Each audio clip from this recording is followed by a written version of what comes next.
How else do you see TikTok impacting our generation? Oh my gosh.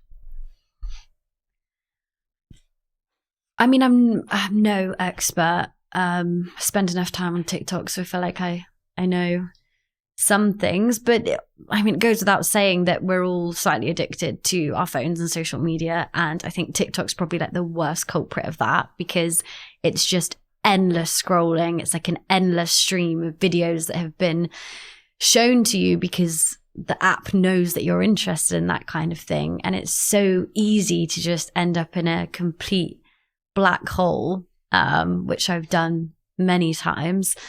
And I think it is having a huge impact on people's attention spans. Like, it makes so much sense because we're being shown these like 5-second videos. Most people don't even watch a full TikTok before they're on to the next one. And it does worry me a little bit. I mean, I think apparently every generation says that they are glad they didn't have the technology that the next generation has. So like our parents would be like, oh, I'm so glad I didn't grow up without the internet. I personally think I'm so glad I didn't have TikTok in school, because I would have got nothing done.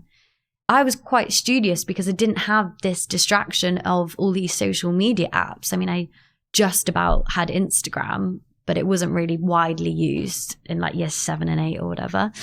And so I do worry for like this next generation on, that they've never lived a life without social media. And are they able to stick at a project for a long time and have that concentration, or read a book, or watch a like 2-hour film even? So I think there's a lot of drawbacks, but there are also some positives, which I don't think we can overlook. Like, it's allowed people to create a platform for themselves and start businesses and meet people and travel. And that's amazing. So it's just working out how can we have like a healthy balance with it, I think. Jonathan Haidt calls it the great rewiring of childhood. And he talks about how, and he spent years studying this. He's just got a book out called The Anxious Generation. And it's all about this stuff. Incredible. And one of his prescriptions for this is child-based play, and just increasing the amount I've heard about this. of time that you spend outside physically doing things. And if you fall over and graze your knee, good, you realize that actions have consequences. Yeah. And I think we're definitely becoming more and more detached from the consequences of what we do. Even to take it deeper and away from TikTok, the more something is detached from you, the harder it is to really think about what that means. So an example is, and it's quite a horrible example, but if someone was in the corner there, like knitting the t-shirt, and it was a little kid from China, you would be devastated. Oh, yeah. Whereas I order stuff from Amazon every day, and everyone does, right? So there's that detachment element, if you see what I'm saying. Yeah. Because you're removed from it, and it feels quite far away. Yeah. And it is the same with social media, because we're all hiding behind screens slightly. Yeah. And it goes back to what we were talking about earlier of like why run clubs are so huge, is because I think there are enough people that are still craving that in-person connection and getting out in the real world and having good experiences, but also learning from the bad ones.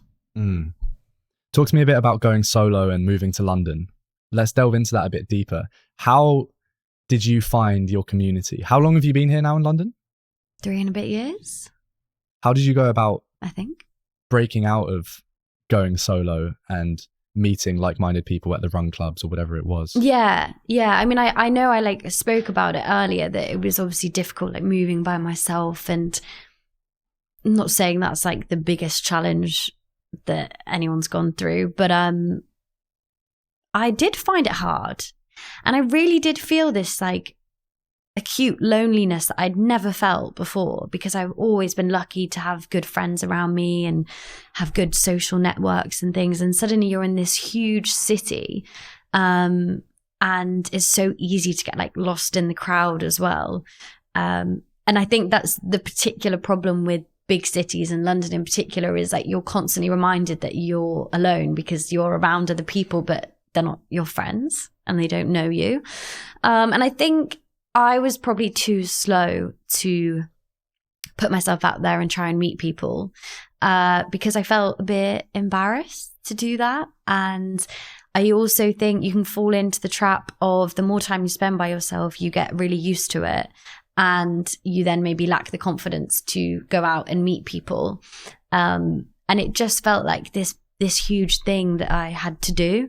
So it happened very slowly. I mean, I like went to a couple of events by myself, maybe met people at those events, then met their friends, and then like got close with the people I was at uni with and formed good friendships with them. So it's not a particularly inspiring story, but I just think if people are in similar positions, you've got to do the uncomfortable bit first if you want to meet people and build those like social connections. And I still feel now, like 3 years on, that there's so many more people I can meet, and like I'm willing to do that now. It doesn't feel as scary, but it was tough for a bit.